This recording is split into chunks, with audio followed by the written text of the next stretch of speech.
General صاحب میں آپ سے اس پرسپیکٹو پہ بات کرنا چاہوں گا کہ جب بھی جنگ ہوتی ہے ہم ظاہر ہے کہ every one sports the under dog, یہ ایک انسانی نیچر ہے، اور جب ایران کی جانب سے جب میزائل داغے جاتے ہیں اور وہ اسرائیل پر جا کے گرتے ہیں، ان کے متعدد لیئرز جو ہیں وہ فضائی ایئر ڈیفنس سسٹم کے، جس میں پیٹریٹ ہے، ڈیوڈ سلنگ ہے، جس کے اندر آپ براکس کے سسٹمز ہیں، ایرو ہے، تھارڈ ہے، تو وہ بڑی لوگوں کو تسلی ہوتی ہے. لیکن ایران کے پاس کوئی ایئر ڈیفنس سسٹم نہیں ہے. رات بھر ہم کہتے رہے، جس طرح سے میں نے اپنے ابتدائیے میں حوالہ دیا، کہ وہ بمباری کرتے رہے، امریکی بھی اور اسرائیلی بھی، جس میں اسٹیلتھ طیارے بھی تھے اور ویسے بھی کنونشنل بھی تھے. تو کیا ایسا تو نہیں ہو رہا کہ یہ فاگ آف وار میں جو وہاں پر جو تباہی ہو رہی ہے اور مسلسل ہو رہی ہے اس کو نظر انداز کیا جا رہا ہے کہ ہاں جی وہ ریٹیلیٹ کر تو رہا ہے اور وہ کھڑا رہے گا؟ دیکھیں، ایران کے میرے خیال ہے جو سپریم لیڈر یا اس لیول پہ تھا نا کہ ہم نے نیوکلیئر ڈیوائس نہیں بنانا، اور آپ دیکھیں 96 سے نیتن یاہو اسٹیٹمنٹ دیتا رہا، اور کبھی کہہ رہے ہیں مہینوں دور ہیں، کبھی کہہ رہے ہیں ہفتوں دور ہیں. 1996 سے وہ ہفتہ آگے نہیں دیا. اور دیکھیں مطلب 2005 2015 میں ہفتوں کہہ رہے تھے، 15 کو بھی لے لیں تو دیکھیں 11 سال گزر گئے.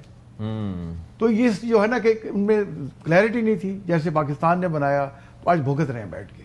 اور دوسرا اندر جو کالی بھیڑیں تھیں، موساد کے ایجنٹ، را کے ایجنٹ، ابراہیم رئیسی سے لے کے، ہاں اسے لے کے آپ اسماعیل ہانیہ، حسن نصر اللہ، پھر اس سے پہلے محسن فخری زادہ، اور وہ اندر سے کالی بھیڑوں کو سوایا نہیں کر سکے. ہمیں بھی کرنا ہوگا، ہمیں ان سے سیکھنا ہوگا. جیسے دیکھیں ہمارے یہ جو لوگوں نے ایجیٹیشن کی آیت اللہ خامنہئی کے ساتھ، ایک بزرگ رہنما 85 سال عمر، پوری مسلم دنیا دیکھیں افسوس کر رہی ہے. پوری مسلم. اچھا، ایران میں کتنے بڑے جلوس نکلے، کوئی توڑ پھوڑ نہیں ہوئی. پاکستان میں کیوں ہو رہی ہے؟ بھائی جن کا سپریم لیڈر بیچارہ شہادت کے درجے پہ فائز ہو گیا، سب سے بڑی الٹیمیٹ سیکریفائس کر گیا اپنے ملک کے لیے. دیکھیں نا اس کی اپنے پیٹریٹزم اس کا دیکھیں. وہ چاہتے تو ملک سے باہر جا سکتے تھے، وہ چاہتے تو کہیں، اور انہوں نے اپنے جان آفرین کے سپورٹ کر دی آفیشیل کمپاؤنڈ میں اور شہادت کے عظیم رتبے وہ فائز ہو گئے. اور اس قربانی کو دیکھتے ہوئے جو امریکہ اور اسرائیل کا تھا کہ رجیم چینج کریں گے، پوری ایرانی قوم اپنے لیڈروں کے ساتھ جڑ گئی. لیکن مجھے ایک چیز بتائیں کہ کہیں ایسا تو نہیں ہو رہا، کہیں ایسا تو نہیں ہو رہا. میرا سوال بیسیکلی بنیادی یہ تھا کہ جو ایک جانب کی ہم بتا رہے ہیں کہ جی تل ابیب میں گرے، یہاں پر گرے، اور ایسا پہلے بھی ہوتا رہا ہے، یعنی کہ یہ پہلی بار نہیں ہے. ظاہر ہے کہ ایران، عراق یا لیبیا نہیں ہے، لیکن وہاں پر بھی کچھ ذرا سا ہوتا تھا، لوگ کہتے تھے واہ واہ واہ، وہاں پر تو بڑا وہ رسپونڈ کر رہے ہیں، جواب دے رہے ہیں. لیکن جس طریقے سے سسٹمیٹکلی بریک ڈاؤن کیا، میں نے شروع میں بتایا کہ میزائل جس طرح سے پہلے یہ فائر کرتے تھے اتنا کم ہو رہے ہیں، پھر ایئر ڈیفنس سسٹم ان کا نان ایگزسٹنٹ ہو گیا ہے، نیوی کی جو صورتحال ہے وہ سب کے سامنے ہے.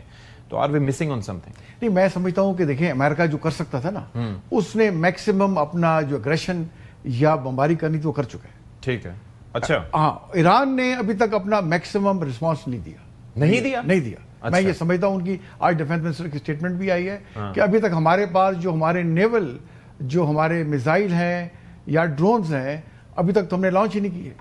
نہیں تو وہ کریں گے لانچ کہاں سے؟ اگر 17 جہاز ان کے ایز رپورٹڈ ڈوب چکے ہیں تو وہ لانچ کہاں سے کریں؟ نہیں دیکھیں نا، وہ ایمفیبیس جو کیپیبلٹی ان کی ہے انڈر سی ڈرونز کی اور سوارمز آف میزائل بوٹس کی، ابھی تک ہم نے تو لانچ کرتے ہوئے دیکھے نہیں ان کے. اوکے.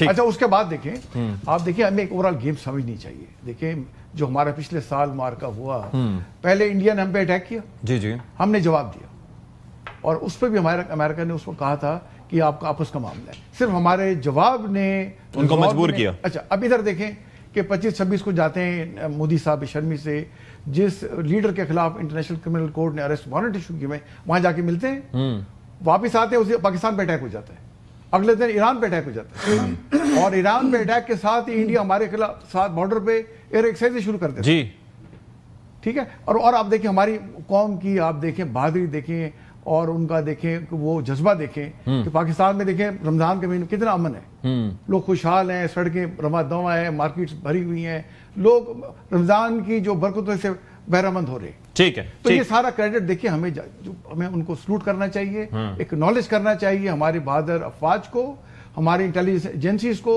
ہماری حکومت کو، ہماری عوام کو. اللہ کرے دیکھیں ایسا ہی ہے.